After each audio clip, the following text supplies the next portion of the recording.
Muy buenos días, estimados y apreciables estudiantes. Espero se encuentren muy bien al lado de su familia. No olvidando poner en práctica las normas de prevención para no contraer el virus.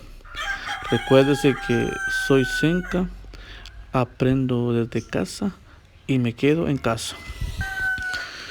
En el curso de lengua y literatura estudiaremos un tema muy importante que en su momento ustedes observarán. Antes de iniciar el curso quiero compartirles esta bonita frase que dice así: la suerte para triunfar en la vida se llama creer en ti. Así que yo los invito para que tomen en cuenta esta frase. Yo sé que ustedes pueden lograrlo, son muy especiales para eso. Y recuerden que todo sacrificio en la vida tiene su recompensa. Como les decía en la presentación anterior, el día de hoy pues estudiaremos el tema organizadores gráficos.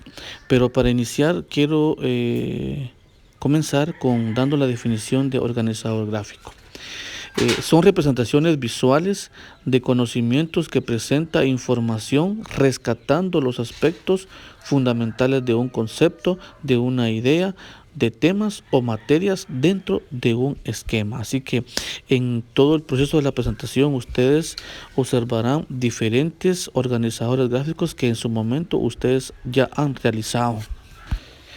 Recordemos también que los organizadores gráficos nos sirven para organizar la información de forma resumida y también adquirir un aprendizaje significativo de lo que estamos aprendiendo. Iniciamos con el primer organizador y corresponde al cuadro sinóptico. Sabemos que son estrategias para organizar el contenido de manera sencilla y condensada. Recordemos que cuando elaboramos este tipo de estrategias, nuestro aprendizaje se vuelve más significativo y a la vez aprendemos a resumir de una forma corta nuestra información. A continuación ustedes pueden observar un ejemplo de un cuadro sinóptico. En él ustedes encontrarán que se debe de iniciar con una idea general. Posteriormente pues vienen las ideas principales, las ideas complementarias y los detalles de la información. Ahí es una estructura totalmente clarificada. Repito, clarificamos nuestras ideas de la información que se tiene. En la siguiente imagen podemos observar otro organizador gráfico como lo son los mapas conceptuales. Los mapas conceptuales son herramientas que también contribuyen en el aprendizaje basada en la representación gráfica del tema a través de la esquematización de los conceptos que lo componen. En el ejemplo ustedes pueden observar que un cuadro conceptual debe de iniciar con una palabra generadora, o sea, un concepto. Recordemos también que estas herramientas llevan enlaces que enlazan otros conceptos y así sucesivamente. Con eso se permite que nuestra información pues quede acomodada de una mejor manera. El cuadro comparativo es otra estrategia que en su momento todos nosotros hemos utilizado, ya sea para ver las diferencias entre conceptos o las similitudes de estos. Recuérdese que también es una estrategia que nos permite organizar la información de acuerdo con los criterios previamente establecidos. En el ejemplo podemos ver un cuadro comparativo. Sabemos que un cuadro comparativo es una estrategia que nos permite resaltar las semejanzas o las diferencias de dos términos. Esto con el objetivo de comparar la información que se solicita. Ahora veremos un organigrama. Un organigrama también es una estrategia que representa gráficamente la estructura formal de una organización. Es decir, en esta estrategia pues podemos ir identificando la jerarquía de una organización o una institución. En el ejemplo que observamos podemos observar la jerarquía o cómo está dividido los puestos de una empresa o de una institución. En él podemos observar que la jerarquía inicia desde la dirección o el jefe y termina hasta los colaboradores de limpieza y de mantenimiento. El siguiente organizador gráfico es el diagrama de flujo, que es una representación gráfica de un proceso. En ella pues se trata de representar los pasos que sigue un proceso desde su inicio hasta su final. Para realizar este diagrama se utiliza una serie de elementos visuales que nos ayudarán a dibujar cada paso que sigue un proceso determinado. La siguiente imagen podemos observar un ejemplo de un diagrama de flujo. En él podemos observar el orden lógico que lleva el proceso para definir la conclusión. En este caso pues observamos que una lámpara no funciona. Acá pues se van dibujando las posibles causas del por qué este aparato no funciona y así sucesivamente hasta llegar a la conclusión y verificar cuál fue o cuál es el problema que se dio. Observamos ahora el diagrama causa y efecto. Esta es una herramienta que sirve para el análisis de los problemas, que básicamente representa la relación entre un efecto, que sería un problema, y las posibles causas que lo ocasionan. Este diagrama es conocido también como la famosa espina de pescado por su gran parecido con el esqueleto del mismo.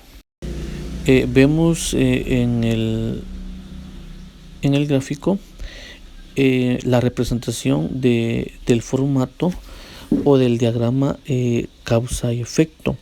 En este pues su nombre lo dice, solo se van a especificar cuál es el problema, los efectos y las causas que este podría tener. Ahora observemos que es una cadena de secuencia. Es un organizador gráfico muy útil que nos sirve para representar cualquier serie de eventos que ocurren en orden cronológico o bien para representar las fases de un proceso. En la siguiente imagen se les muestra un ejemplo de una cadena de secuencias. Si se dan cuenta o si podemos observar, una cadena de secuencias nos sirve para ir especificando el proceso que se dio o que se da en un evento desde su principio hasta su final. La línea de tiempo. Es una herramienta que facilita el aprendizaje de forma visual. Recuérdense que muchas veces el aprendizaje pues se adquiere de una mejor manera viendo. Se desarrollan para ayudar a los estudiantes a procesar, organizar, priorizar, retener y recordar nueva información. En el ejemplo podemos observar una línea de tiempo. Recordemos que una línea de tiempo se va construyendo de forma cronológica, es decir, tal cual se fueron dando los sucesos o los eventos en la historia.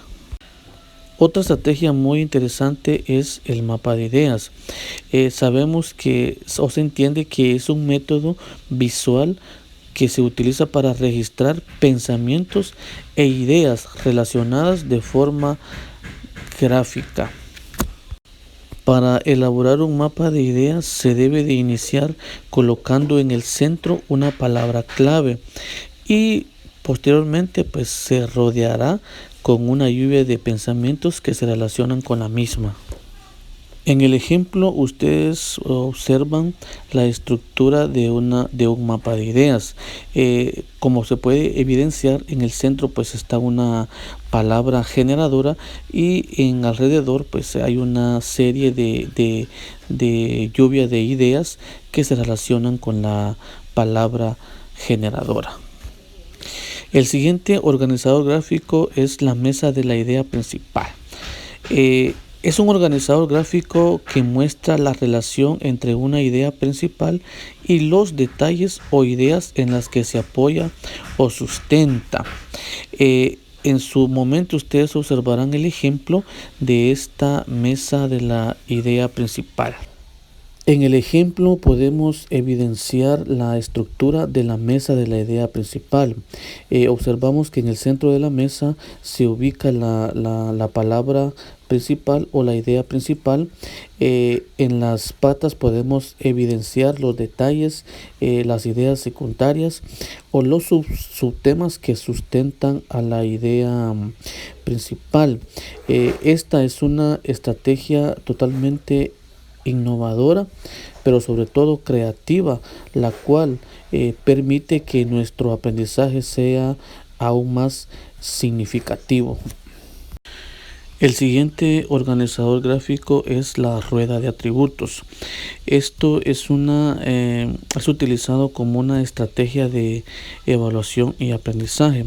Como su nombre lo dice, es una estrategia que se utiliza para resaltar los atributos de algo o de alguien en una información.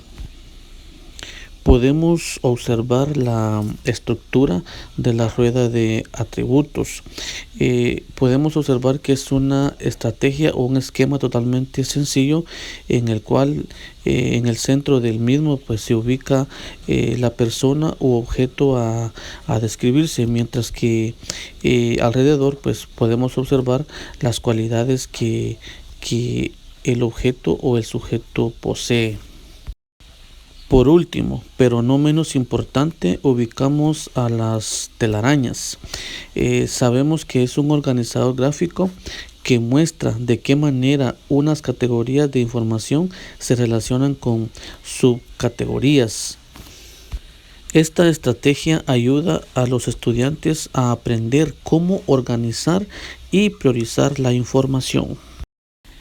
En el ejemplo podemos observar que las categorías de información tienen relación con o secuencia con las subcategorías de información. Podemos observar que este tipo de esquemas pues también en su momento lo hemos realizado y hemos obtenido un aprendizaje significativo.